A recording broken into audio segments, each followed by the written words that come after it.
Welcome to Boise Song Talk. I'm James Coberly Smith. Let me set this guitar down. Songs. What are these songs? Well, consider this. On the one hand, we have Moon River wider than a mile. On the other hand, we have 1 for the money, 2 for the show, 3 to get ready. Now go, cat, go, and don't you step on my blue suede shoes. Completely different songs, but they both work. Now what we're going to be doing on Boise Song Talk is we're going to be speaking with a number of the great local songwriters about how they write their songs. Now, they're all great live performers, so I encourage you to go out and see their live shows. However, we will not be emphasizing performance on this show. Instead, we'll be speaking with them about how they write their songs. I'm going to start this thing off with a little song of my own, and then we're going to go over and meet tonight's special guest.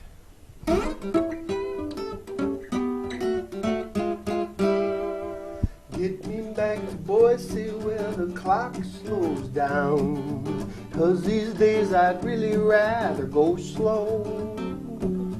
Get me to Pangilly's and the reef downtown, music pouring out of every window. This place is too noisy, getting back to that Boise blues. Get me back to Boise where the big bikes roll. I need to ride this world off of my shoulder. Did she feel what I felt pedaling down that green belt? She asked me what I thought of her. I told her nothing much annoys me, getting me back to that Boise blues. Something about that city spreads a smile across my face. Comfy like an old shoe, I slipped into that place. Happy ever after, I wouldn't go that far. But you can have some dandy days when you like where you are. So I sing, get me back to Boise where the clock slows down, 'cause these days I'd really rather go slow. Get me to Pangilly's and liquid downtown, music flowing out of every window. This place is too noisy, get me back to that Boise blues. This place is too noisy, get me back to that Boise blues.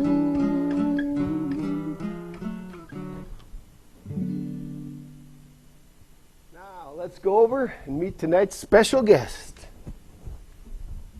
Mr. Dan Costello.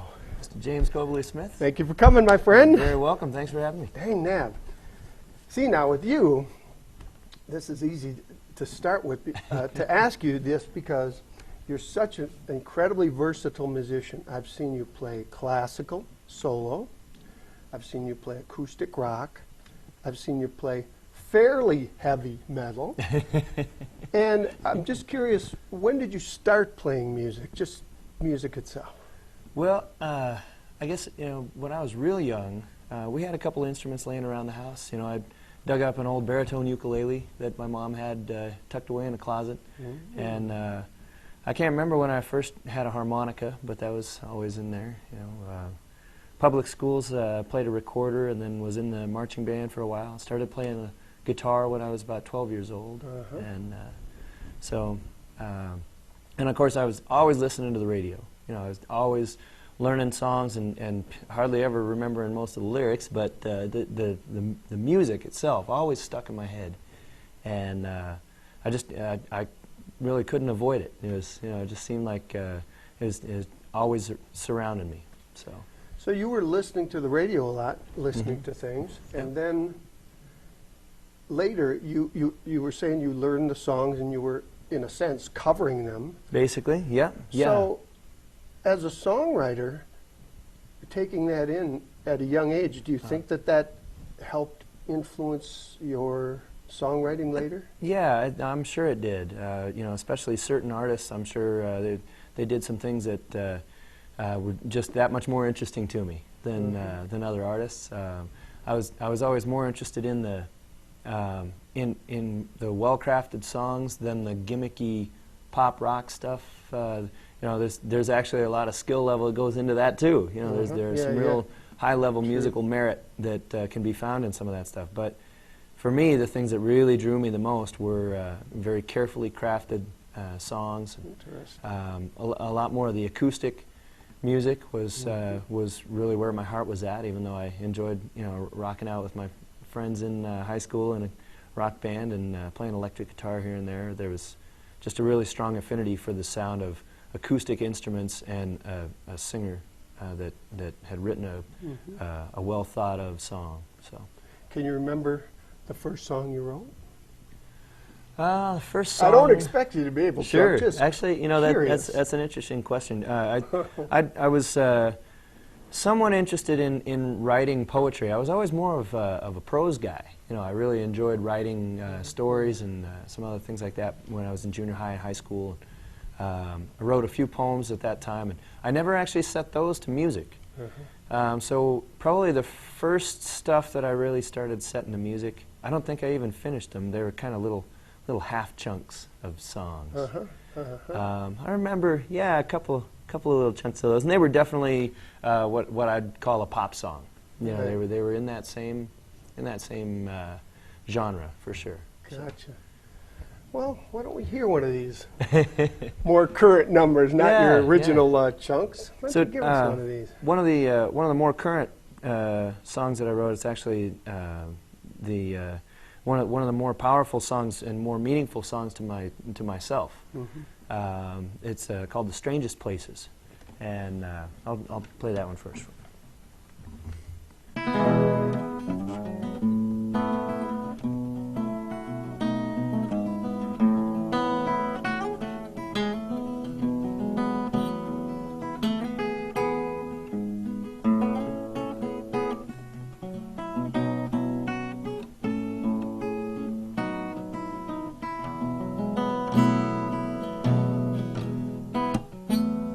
We find love in the strangest places, the arms of an oak tree or a seed pod on the ground. Deep in the forest where we leave no traces, we find love in the strangest places. Yeah, yeah.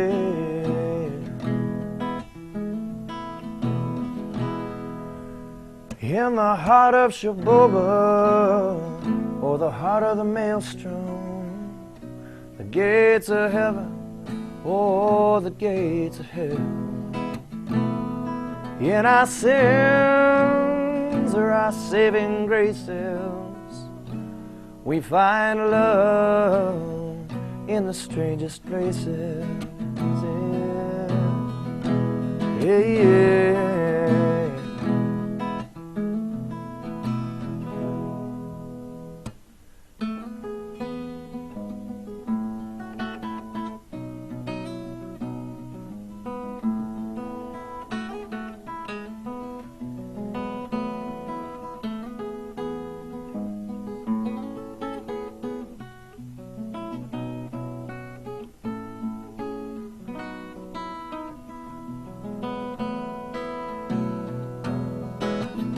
in the sword of Orion, or the sword of a soldier, somewhere on a highway across the continental divide, or in the soul of a city that a flood erases.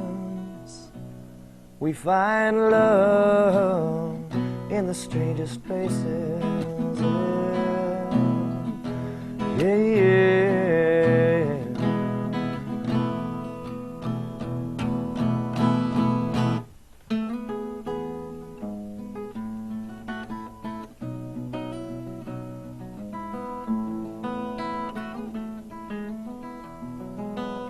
Or written in the notes, written on their faces.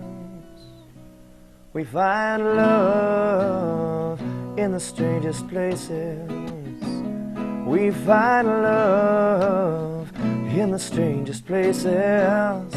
We find love in the strangest places. Yeah, yeah.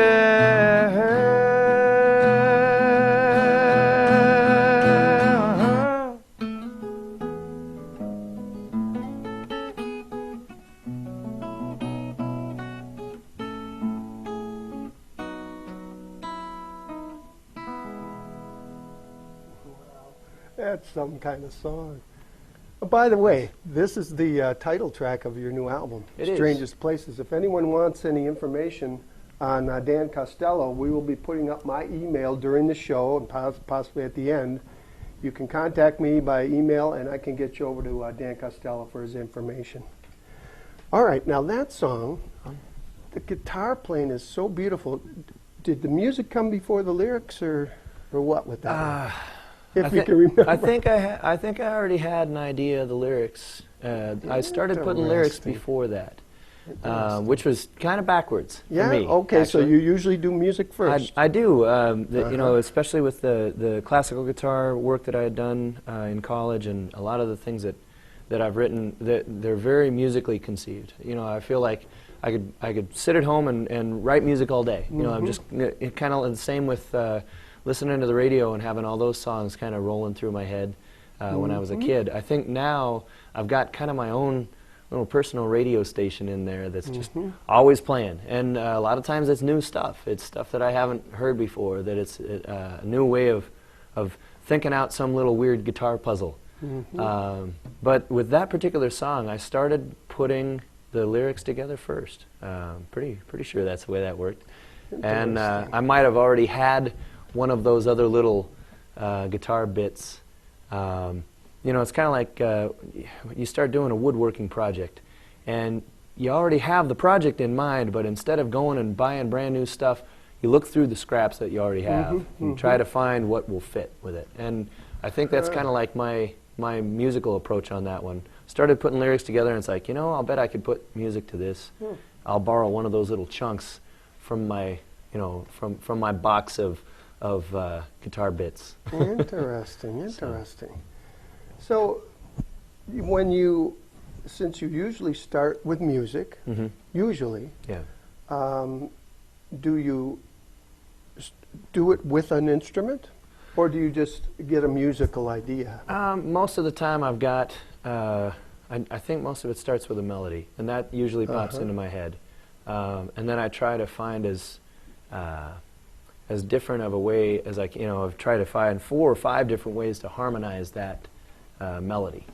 You know, I'll start with, like, that melody could have been, you know, harmonized.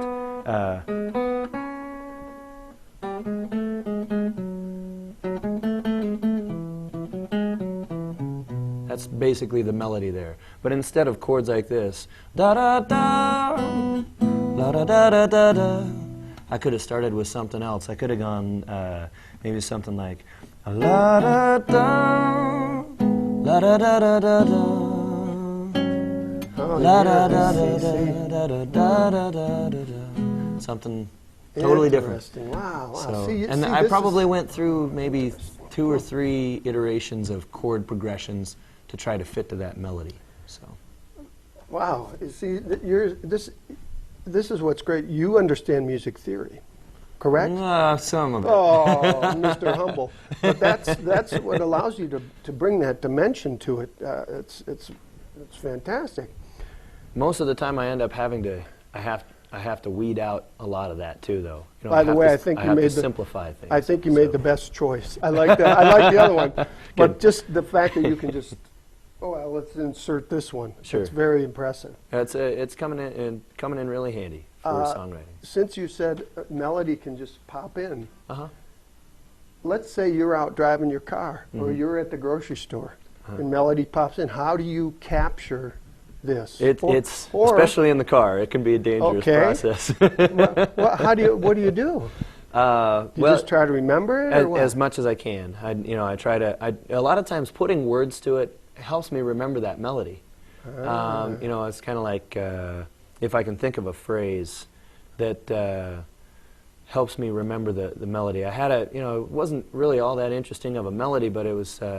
I was driving through Montana on a spring break trip, and I had a little, kind of a country theme in my head, ba da da da da da da da da.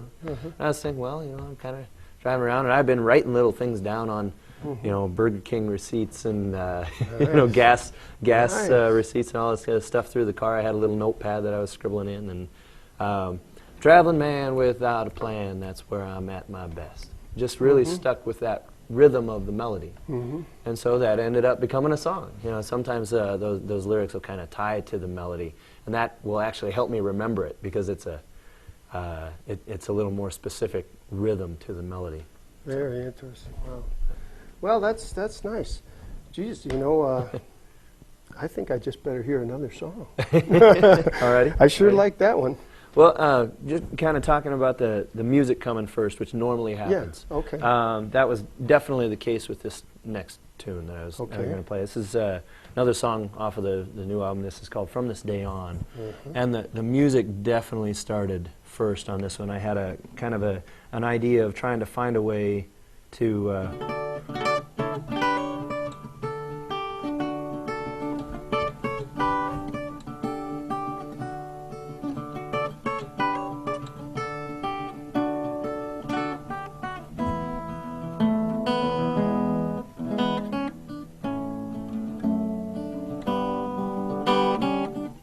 very classical conceived theme. That was already in my head. Right. And I was hired to play at a friend's wedding down in Sacramento, and I had no idea what I was going to play for them. They just kind of said, well, hey, come on down, we trust you, do whatever you think is going to be appropriate. I'm like, sure, okay, and it ends up being a couple of days before the wedding, and I have no clue. As luck turned out, I ended up sharing a hotel room with the groom, who I had actually never met. I knew the gal, and she was the one that asked me to be a part of this. And so ended up spending quite a bit of time getting to know this guy that she was going to marry, which was a good thing because that kind of put my mind at ease too. I didn't know who this guy was, and I was like, maybe he better be up to snuff. Well, your room he better be worth it. He better be worth it. So, well, he went to pick somebody up from the airport, and he left his wedding vows sitting on the desk in our hotel room. And so there was a couple hours there where I was just kind of, practicing things and still kind of thinking of what to play. And I noticed that piece of paper sitting on the desk and pulled it open and took a look, and it was his wedding vows. And at first I was like, oh, I better not look at those. But I looked at him again, and again it was kind of an assessment of his character. Make sure that he's saying the right things to this gal. And the first line on it was, people say one moment in time can change your life completely, and I never believed it was true until the day that I met you. That line just pulled right into the song. You started playing that because they're going to round the show up on us. Uh-oh. I'm enjoying talking to you too much. I knew this could happen. This was a risk. Let's get into the tune. Fair enough. From This Day On.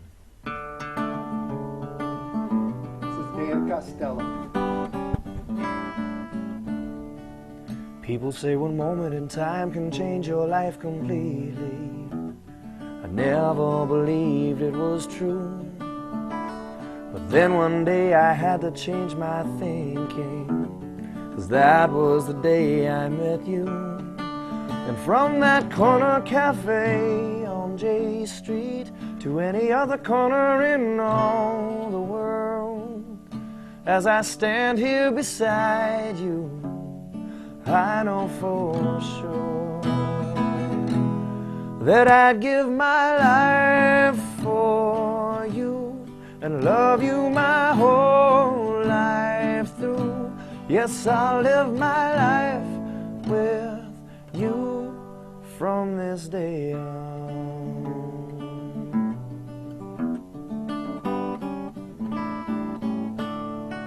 Well, I could quote 1,000 verses from our greatest poets, but the words would just fall like a stone. You're my one true inspiration at this moment. We'll be writing a book of our own. And it took 20 long years to find you. Now I hope I'm with you 100 more. And as I stand here beside you, I know for sure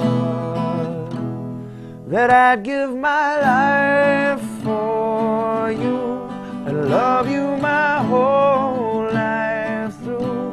Yes, I'll live my life with you from this day on.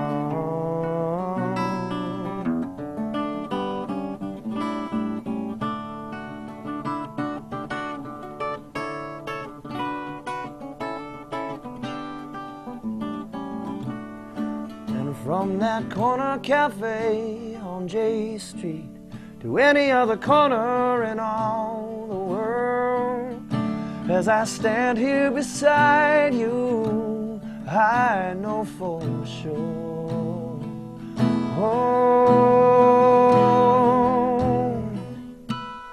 that I'd give my life for you and love you my whole life through.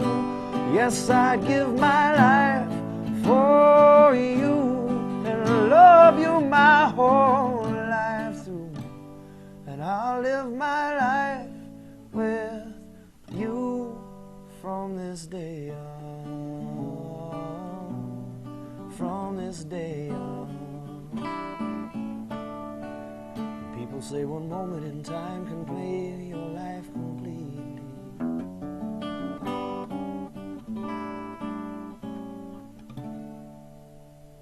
That is so fantastic. To me, what that song has, it's a three-step melody. And it starts out, you know, you're down in a certain register at the beginning of the verse. Then you hit the, so it's stepping up and melody, building it. And then, I know for sure I live my life. It's fantastic. Oh, great. It's spectacular melody. Glad you like it. Spectacular lyrics. Did you have the? Oh no, this one you said you had the music first. Yeah. To get those lyrics so perfectly into those verses is amazing. There was a little whittling on those. Man, for nice sure. whittling. Well, on the another step of the songwriting process on this one was getting the vows from the gal as well, because she had no idea what was coming, and I actually sang this at the wedding, and both she and her husband look up at me from where I'm playing music, and they're just like, "How did he put those? How did he get those in there?" Very nice, and I didn't have nice. any lyrics from her, so I ended up getting those, a month later, and was able to, kind of fit them into a different way. But, Got a question for you sure. before we wind up. What advice might you give to new songwriters or veteran songwriters? Wow. Probably two things, primarily. First, write everything down. Write everything down. Write every little lyrical snippet, write every little chord progression, write every little strange little chord that you come up with. Write everything down that you possibly can, because if you don't, it's unlikely that you'll remember it. Even if you think it's the greatest thing that you've ever heard in your life, it's going to slip away. I know I've got a lot of those little bits and pieces of things that I'll hopefully remember them someday, but I doubt it. The ones that I've latched onto, the ones I wrote down. Wow. The second thing is don't be afraid to change something once you start working on it. Because sometimes you get stuck on an idea. Collaborating with other musicians can really help with that. So. Why don't you give us a little piece of that Dandelions and Clover? Sure. This just sets off what a phenomenal guitarist you are, and it's a great song, and this will take us on out through whatever. Well, let's have a look at pleasure this. being here, James. Thanks for having My pleasure. Dan Costello. And again, anybody wants any information on him, send me an email at jamescobley-smith@gmail.com. Go see Dan live. Phenomenal performer. You'll see him in all types of formats. Dan Costello.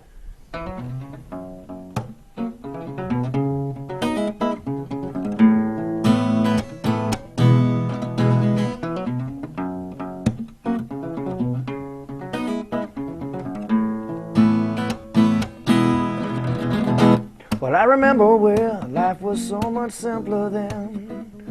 We'd hang out at midnight watching with the silver moonlight tracing our steps. Never a thought of disconnection. This affection would run deeper than we could have guessed.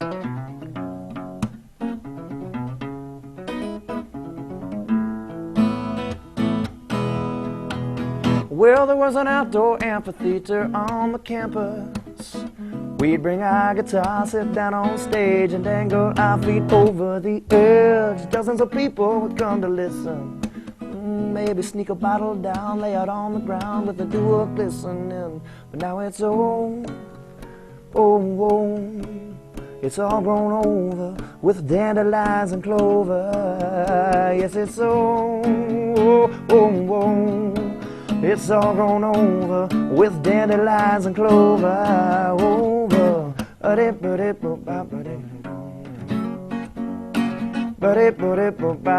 I remember when nights were so inspired then. We'd sing every song we thought we knew, even making up a few of our own too. Talking and laughing at 3 in the morning.